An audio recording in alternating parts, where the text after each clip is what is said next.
اور مجھے چھوڑ گئے۔ رسول اللہ نے فرمایا اس وقت میں بہت زیادہ گھبرایا اور اپنی دایا کے پاس پہنچا اور سارا واقعہ اسے سنا دیا۔ اسے یہ اندیشہ ہونے لگا کہیں آپ کی عقل میں کوئی فطور نہ آ گیا ہو۔ اس نے کہا میں تجھے اللہ کی پناہ میں دیتی ہوں۔ پھر اس نے اونٹ پر کجاوا رکھا، مجھے کجاوے پر بٹھایا اور خود میرے پیچھے سوار ہو گئی اور مجھے میری ماں آمنہ کے پاس پہنچا دیا، اور میری ماں کو کہا میں نے اپنی امانت اور ذمہ داری ادا کر دی ہے۔ پھر اس سے وہ سارا واقعہ سنا دیا جو مجھے پیش آیا تھا، لیکن یہ ماجرا میری ماں کو نہ گھبرا سکا، بلکہ انہوں نے کہا جب یہ بچہ میرے بطن سے پیدا ہوا تھا میں نے ایک نور دیکھا تھا جس سے شام کے محلات روشن ہو گئے تھے۔ تو اب سمجھنے والی بات ہے کہ جی حلیمہ سعدیہ کے پاس ہی رسول کو پہلی ہلوسینیشن جو ہے وہ فیس ہوئی، اور حلیمہ سعدیہ اس لیے پریشان ہوگی کیونکہ وہ تو ظاہری بات ہے ڈر گئی ہوگی کہ یار یہ فلاں لوگوں کا بچہ میرے پاس آیا ہوا ہے پرورش کے لیے، تو اس کو یہ ادھر بیمار ہو گیا یا اس کا دماغی توازن بگڑ گیا یا پھر اس کے اوپر کسی بھوت پریت کا سایہ آ گیا، تو وہ اسے اس لیے وہ اپنی ماں اس کی ماں کے پاس واپس چھوڑ گئی۔ اور ہمیں اور بھی تاریخ کی کتابوں میں آگے پیچھے یہ ملتا ہے کہ محمد کے بارے میں ایک بڑی اہم بات یہ تھی کہ اس کی ماں اتنی امیر نہیں تھی کہ وہ دائی افورڈ کر سکے، تو حلیمہ سعدیہ جو تھی وہ اس بات کو جب حلیمہ سعدیہ کو آفر کیا گیا کہ محمد کو تم لے لو تو وہ انتظار کرنے لگی اس بات کا کہ کوئی اور امیر گھر کا بچہ اگر اس کو مل جائے تو اچھا ہوگا، مگر آخرکار اسے کوئی نہیں ملا تو اس نے پھر محمد کو اپنی سرپرستی میں یا فاسٹر کیئر میں لے لیا۔ تو تب سے محمد جو تھا اس کے پاس رہنے لگا۔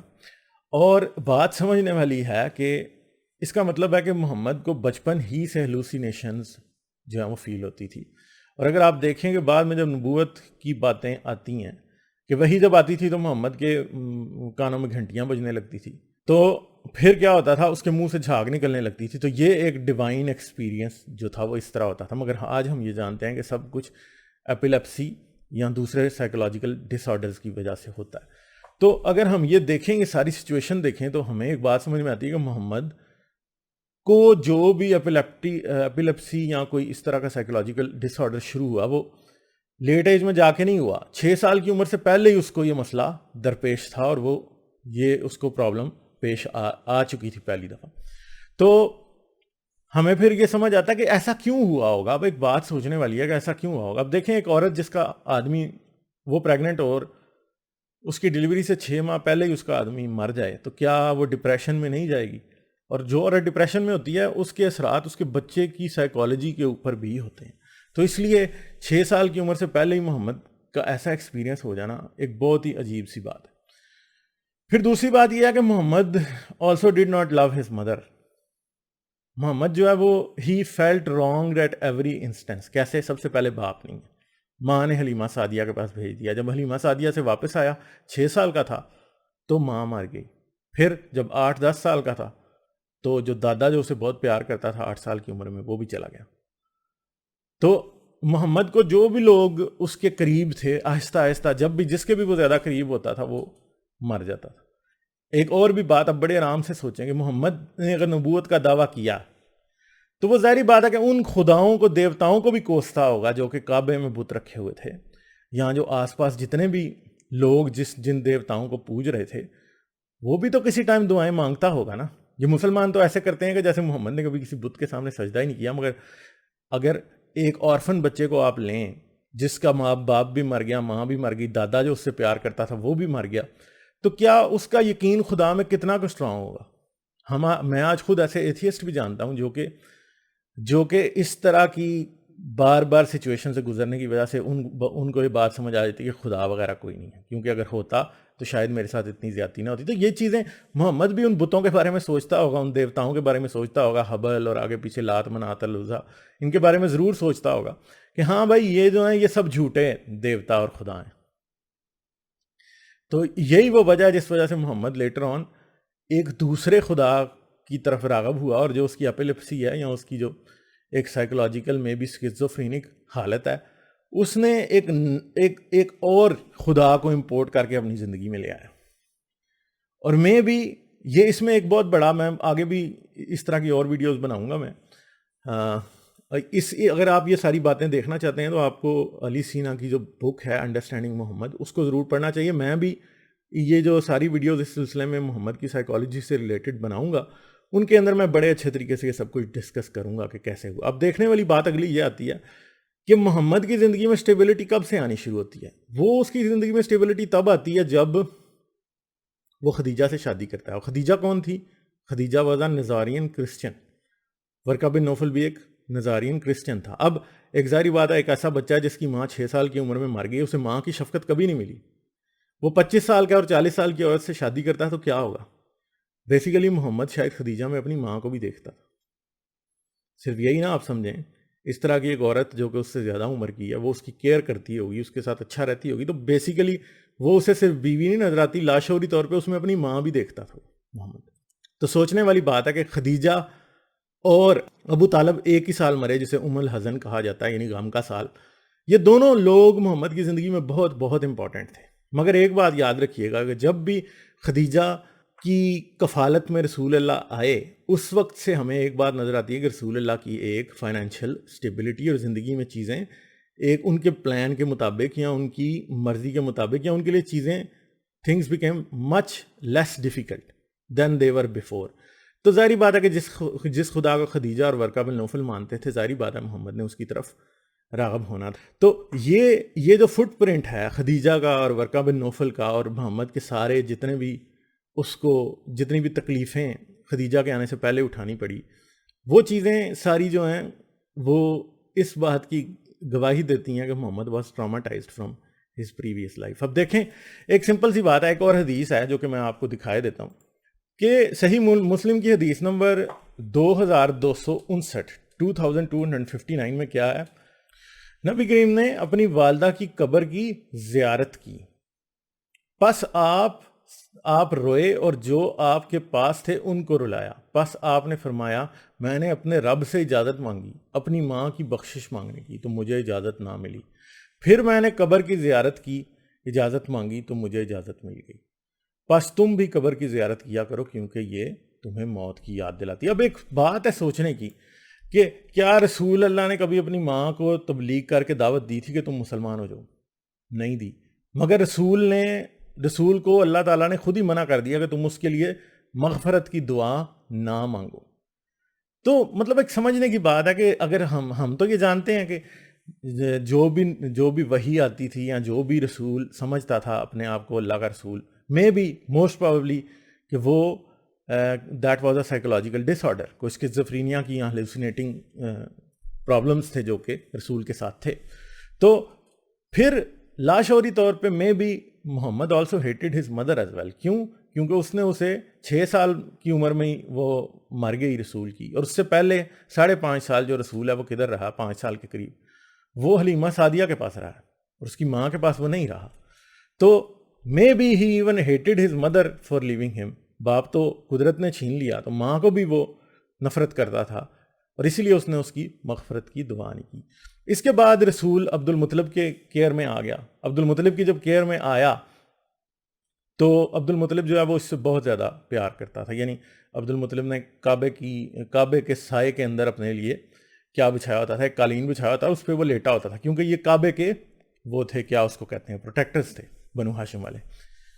تو وہاں جب یہ لیٹا ہوتا تھا تو کیا ہوتا تھا کہ اس مسلح کے اوپر یا قالین کے اوپر کسی اور کو جانے کی اجازت نہیں ہوتی تھی، صرف محمد جا سکتا تھا. ایون کہ جو عبد المطلب کے بیٹے تھے وہ بھی نہیں جا سکتے تھے. اور عبد المطلب کے بارے میں یہ بھی ہے کہ عبد المطلب کا جو بیٹا عبداللہ تھا جو کہ محمد کا باپ تھا، اس سے عبد المطلب بہت پیار کرتا تھا کیونکہ وہ اس کا سب سے چھوٹا بیٹا تھا. اور عبد المطلب نے یہ بھی تاریخ تبری میں لکھا ہے، اس نے ایک منت مانی تھی عبداللہ کے بارے میں، بلکہ یہ منت مانی تھی کہ بھائی میرے جب 10 بیٹے جوان ہو جائیں گے زندہ سلامت تو میں ان میں سے ایک کو قربان کروں گا کعبے کے اندر. تو جب وہ 10 بیٹے اس کے جوان ہو گئے تو اس نے پھر کیا کیا؟ فال ڈالی. فال یعنی ایک کرا ڈالا کہ اور نام نکلا عبداللہ کا. تھا جب عبداللہ کے پاس عبداللہ کو قربان کرنے کی باری آئی تو عبد المطلب نے قربان نہیں کیا بلکہ اس کی جگہ 100 اونٹ قربان کر دیے عبداللہ کی جگہ. ٹھیک ہے، تو جب عبداللہ کی جگہ 100 اونٹ قربان کیے تو اس سے یہ بات پتہ چلتی ہے کہ عبد المطلب جو ہے وہ عبداللہ سے بہت پیار کرتا تھا، اور جو اس کا بیٹا وہ مر گیا تھا اس کی وجہ سے وہ محمد سے بھی بہت پیار کرتا تھا.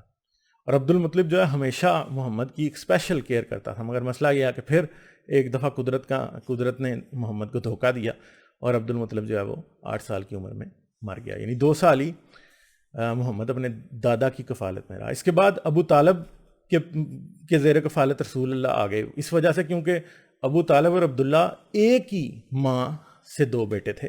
تو پھر کیا ہوا جی، اب ابو طالب کے ساتھ رسول اللہ کی بہت محبت تھی، ایون کہ ایک دفعہ وہ شام کے سفر پہ جا رہے تھے تو کیا ہوا جی کہ رسول اللہ ان کے ساتھ جا کے لپٹ کے رونے لگ گئے کہ مجھے بھی ساتھ لے جاؤ، تو وہ رسول اللہ کو ساتھ لے گئے۔ اس کے بعد وہ ہمیشہ رسول اللہ کو ساتھ ہی اپنے رکھتے تھے، ٹھیک ہے۔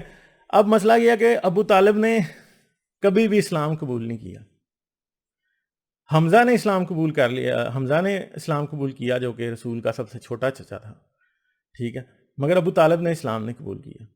اور جب ابو طالب اپنے ڈیتھ بیڈ پہ تھا، جب وہ مرنے لگا، تو اس ٹائم کی یہ حدیث ہے، یہ صحیح بخاری کی حدیث ہے، جب ابو طالب کی وفات کا وقت قریب آیا تو رسول اللہ ان کے پاس تشریف لائے، دیکھا تو ان کے پاس اس وقت ابو جہل بن ہشام اور عبداللہ بن ابی امیہ بن مغیرہ موجود تھے۔ آپ نے ان سے فرمایا کہ چچا، آپ ایک کلمہ لا الہ الا اللہ، اللہ کے سوا کوئی معبود نہیں، کہہ دیجئے تاکہ میں اللہ تعالیٰ کہ ہاں اس کلمے کی وجہ سے آپ کے حق میں گواہی دے سکوں۔ اس پر ابو جہل اور عبداللہ بن امیہ نے کہا، ابو طالب کیا تم اپنے باپ عبد المطلب کے دین سے پھر جاؤ گے؟ رسول اللہ برابر کلمہ اسلام ان پر پیش کرتے رہے، ابو جہل اور ابی امیہ بھی اپنی بات دہراتے رہے، آخر ابو طالب کی آخری بات یہ تھی، وہ عبد المطلب کے دین پر ہی رہیں گے۔ انہوں نے لا الہ الا اللہ کہنے سے انکار کر دیا، پھر بھی رسول اللہ نے فرمایا کہ آپ کے لیے استغفار کرتا رہوں گا تاکہ مجھے منع نہ کر دیا جائے۔ اس پر اللہ تعالیٰ نے آیت مکانہ للنبی نازل فرمائی، سورہ توبہ کی جو آیت نمبر 113 ہے۔ اب اس آیت میں کیا ہے، اب اگر آپ دیکھیں، ماں کے لیے مغفرت کی دعا نہ کرنا، یعنی ماں کے لیے معافی کی دعا نہ، پیغمبر کو اور دوسرے مسلمانوں کو جائز نہیں کہ مشرکین کے لیے مغفرت کی دعا مانگیں، اگرچہ وہ رشتہ دار ہی ہوں، اس امر کے ظاہر ہو جانے کے بعد کہ یہ لوگ دوزخی ہیں۔ تو رسول نے جب ماں کے لیے بھی جو ہے معافی کی اللہ سے دعا نہیں مانگی اور ابو طالب کے لیے بھی نہیں مانگی، تو یہ بات اب جو آیت یہ والی ہے وہ اس بات کو ظاہر کرتی ہے کہ محمد جو ہے in his mental state also felt deceived by Abu Talib, اور ساتھ میں آمنہ بھی۔ ابو طالب سے اس لیے بھی کہ ابو طالب سے جب رسول نے ام ہانی کا ہاتھ مانگا، رسول جو تھا بچپن سے ام ہانی سے پیار کرتا تھا، تو ابو طالب نے اس کو صاف انکار کر دیا۔ یہ باتیں ہم آگے پھر کریں گے اس بارے میں۔ تو آپ دیکھ سکتے ہیں کہ ایک بچہ جس کے ماں باپ دونوں اس سے 6 سال کی عمر کے اندر ہی چھن جائیں، ماں نے اس کو اپنے پاس نہیں رکھا، ماں نے اسے اپنے پاس نہیں رکھا، اور جب وہ ماں کے پاس واپس آیا تو ودن 6 months ماں مر گئی، اور جب اس کے دادا ابو طالب عبد المطلب نے اسے اپنے زیر سایہ لیا، اس وقت 2 سال کے اندر وہ مر گیا۔ اور پھر ابو طالب سے وہ بہت پیار کرتا تھا، جیسے وہ اس سے لپٹ کے رونے لگا، مگر بعد میں جب وہ جوان ہوا اور اس نے اس کی بیٹی کا رشتہ مانگا تو ابو طالب نے بھی اپنا چہرہ دکھا دیا، اس نے بھی اسے دھوکہ ایک لحاظ سے دے دیا۔ مطلب محمد کو تو یہی لگا ہوگا کہ مجھے ابو طالب نے ڈیسیو کر دیا۔ پھر اس کے بعد اس سے اگلی بات کہ ڈیتھ بیڈ کے اوپر بھی وہ محمد اب سائیکولوجیکلی یہ سوچتا تھا کہ اگر یہ میرے دین کے ساتھ لائل ہوگا ابو طالب، تو یہ ضرور میرے ساتھ بھی لائل ہوگا۔ تو جب محمد نے اس وقت تو یہی سوچا کہ ہاں بھائی میں اس کے لیے مغفرت یا اس کے لیے معافی کی دعا اللہ سے کرتا رہوں گا، مگر بعد میں کیا ہوا کہ جب وہ مر گیا اور محمد وہاں سے چلا گیا، پھر سورہ توبہ کی آیت نمبر 113 نازل ہوئی، جس کے اندر یہ آیا کہ وہ ابو طالب اور آمنہ دونوں کے لیے معافی نہیں مانگ سکتا، نہ ہی وہ عبد المطلب کے لیے معافی مانگ سکتا۔ تو یہ ہے محمد کی سٹوری، جو کہ اس کا سائیکو انالیسس ہے، وہ یہی کہتا ہے کہ Muhammad was may be deceived by his parents, deceived by his uncle, deceived by gods when they took his grandfather to the grave much earlier than what he expected. کیونکہ دیکھیں وہ دادا بھی مر گیا تو وہ دیوتاؤں سے بھی ڈیسیو فیل کرتا ہوگا، تو ایسا شخص یقیناً میں سمجھتا ہوں کہ ایک نیا مذہب ایجاد کر سکتا ہے۔ تو یہ جو ساری سچویشن ہے، ظاہری بات ہے محمد ان باتوں پہ کیا غور نہیں کرتا ہوگا، ہم اپنی روزمرہ کی مشکلوں پہ کتنا غور کرتے ہیں، اور ہم بھی سوچتے ہیں کہ کہاں کہاں پہ ہماری دعائیں ریجیکٹ ہوئی اور کہاں کہاں پہ ہماری دعائیں ایکسیپٹ ہوئی۔ تو یقیناً محمد جس نے کعبے میں کہتے ہیں کہ حجر اسود انسٹال کرایا تھا، اگر وہ کعبے کی رسپیکٹ نہیں کرتا تھا اس وقت تو وہ یہ کام کبھی بھی انڈرٹیکنگ نہ لیتا. کعبے میں تو اس وقت بت ہی پڑے تھے. مگر سمجھنے والی بات یہ ہے کہ Muhammad was at the same time analyzing کہ جی کیا یہ میرے دیوتا سچے ہیں، اور اس چیز کو ثابت کس نے کیا اس کے سامنے؟ خدیجہ نے، اور جو خدیجہ کا کزن ورقہ بن نوفل تھا. تو اس سچویشن میں ڈیفینیٹلی محمد یہ سوچ سکتا تھا کہ جتنے بھی لوگ ہیں وہ ان دیوتاؤں کو مان رہے ہیں جنہوں نے اس کی زندگی میں کوئی اچھا کام نہیں کیا، اور اس کی زندگی میں اچھے کام تبھی ہونے شروع ہوئے جب ورقہ بن نوفل اور خدیجہ اس کی زندگی میں آئے. تو ڈیفینیٹلی اس کی رغبت ان کے خدا کی طرف ہو سکتی ہے. اب اس کو اللہ کہتے تھے عربی میں، یا گاڈ کہتے تھے، یا واٹ ایور وہ کہتے تھے، محمد وقت کے ساتھ ساتھ اپنے آپ کو اس اللہ کا نبی سمجھنے لگا. ایپیلیپسی تو اس کے ساتھ بچپن سے تھی، ہلوسینیشن تو اسے بچپن سے ہو رہے تھے. ٹھیک ہے، جیسے کہ 6 سال کی عمر سے پہلے ہی ہمیں وہ ہلوسینیشن نظر آ جاتا ہے جس کی وجہ سے حلیمہ سعدیہ اس کو آمنہ کے پاس واپس چھوڑ گئی. تو ان اے وے محمد کی زندگی کا جو ایک بہت بڑا پورشن ہے، it's really really very sad. He might have felt کہ اسے دنیا میں کوئی پیار نہیں کرتا. Definitely he might have felt. ہم سب کو بھی زندگی میں یہ کوسچن ہم اپنے سے بار بار پوچھتے ہیں کہ ہمیں کون پیار کرتا ہے، اور ہمیں کوئی نہ کوئی ایک شخص، پرائم شخص نظر آتا ہے کہ ہاں وہ ہم سے پیار کرتا ہے، چاہے وہ ہماری ماں ہے، چاہے وہ ہماری بیوی ہے، چاہے وہ ہمارے بہن بھائی ہیں، باپ ہے، کوئی ایک شخص ہمیں نظر آتا ہے. مگر اس شخص کے بارے سوچیں کہ جس کو دنیا میں کوئی بھی نظر نہیں آتا کہ اس سے پیار کرتا ہے. وہ شخص واقعی محمد تھا. اور لیک آف لو اور کیئر ایک انسان کو ذہنی مریض بنانے کے ساتھ ساتھ پاگل بھی بنا سکتا ہے. تو محمد کی سٹوری کا بگننگ جو ہے وہ سیڈ ہے، مگر جو اس کی سٹوری کی اینڈنگ ہے وہ کروول ہے. تو جو لوگ محبت کی کمی انسان کو جانور بھی بنا دیتی ہے. ٹھیک ہے، تو چلیں اسی نوٹ کے اوپر اینڈ کرتے ہیں آج کے لیے. تو پھر آگے چلیں گے کہ محمد کی خدیجہ کے ساتھ جب شادی ہوئی تو اس کا محمد کی زندگی کے اوپر کیا ایفیکٹ ہوا، اس بات کو اگلی ویڈیو میں ڈیٹیل سے ڈسکس کریں گے. چلیں مجھے اجازت دیں. آداب. میری ویڈیوز کو دیکھتے رہنے کے لیے چینل کو سبسکرائب کریں اور گھنٹی کا بٹن دبا کر آل نوٹیفیکیشنز پر کلک کر لیں تاکہ آپ سے فیوچر میں کوئی بھی نوٹیفیکیشن مس نہ ہونے پائے. اس کے ساتھ ساتھ مجھے اور میرے چینل کو سپورٹ کرنے کے لیے پیٹریون پر میرے چینل کے ممبر بنیں.